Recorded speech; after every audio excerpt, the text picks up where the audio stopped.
After only 2 primary elections, the race for the Democratic nomination is getting a little smaller. Tech entrepreneur Andrew Yang and Colorado Senator Michael Bennet both announced they have dropped out of the 2020 presidential race after poor outings in Iowa and New Hampshire. It is senior day here against number 16 Michigan State, and it is Lamar Stevens and Mike Watson's last time playing here in this Bryce Jordan Center. And as you can see, this place is ready to explode. Penn Staters now have to travel more than a mile up the road to get their favorite snacks, like this crunch wrap I have right here. I'm here on the floor of the Bryce Jordan Center where myself, along with 700 other Penn Staters, will be dancing, stretching, singing, and basically doing everything else except for sitting or sleeping. Another victim of the coronavirus? The dreams of many brides and grooms. Weddings, parties, and other celebratory events are being forced to postpone. Charles Hart takes a closer look at the party planning business in New York. Penn State is one of 11 Big Ten schools that has banned tobacco on campus. With e-cigarette and vaping deaths and illnesses on the rise, this rule is as important as ever. Zach Sauer may not have had the typical college experience, but he says his years of the Nittany Lion have been well worth it.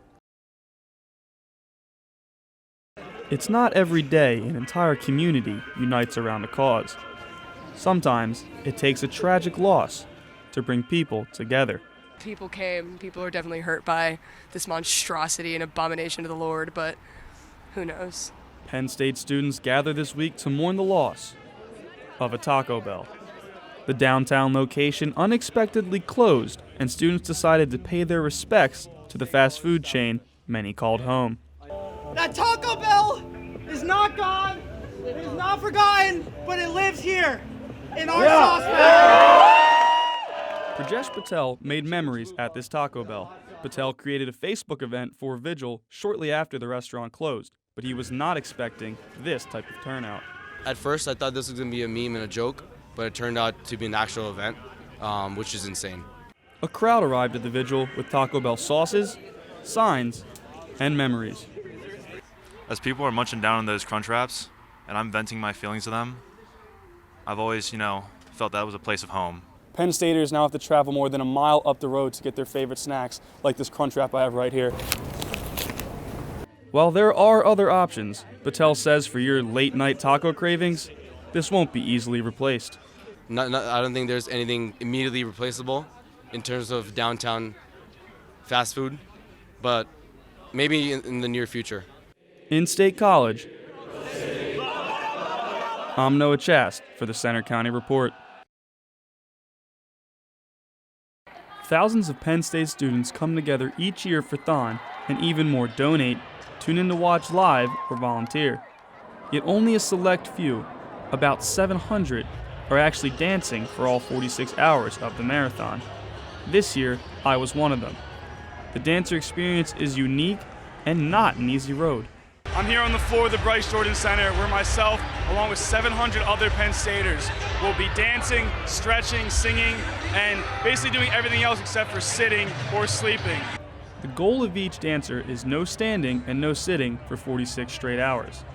We pass the time on the BJC floor by watching performances, talking with friends and volunteers, stretching, eating, and water gun fights. Lots of water gun fights.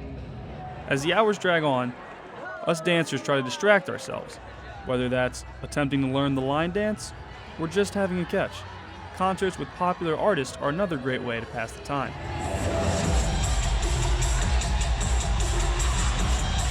After a tough Sunday morning, the long weekend ends with the final collapse of all the dancers after nearly 2 days of standing.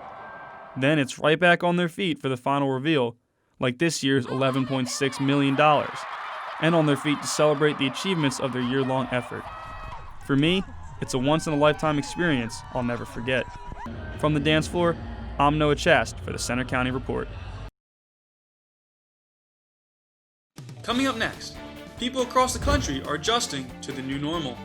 Here in Pennsylvania, school districts are finding new ways to feed students in need while school is out of session. And the major impact of the coronavirus on routine medical appointments. These are unprecedented times, therefore we have to make unprecedented adjustments. Plus the creative way people are dealing with shortages at the grocery store. The Center County Report starts now.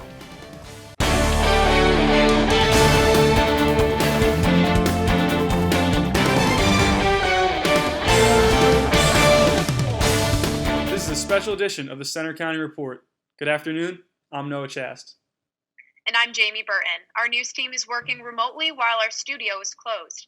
We put together the latest information and some of our coronavirus coverage for this special newscast.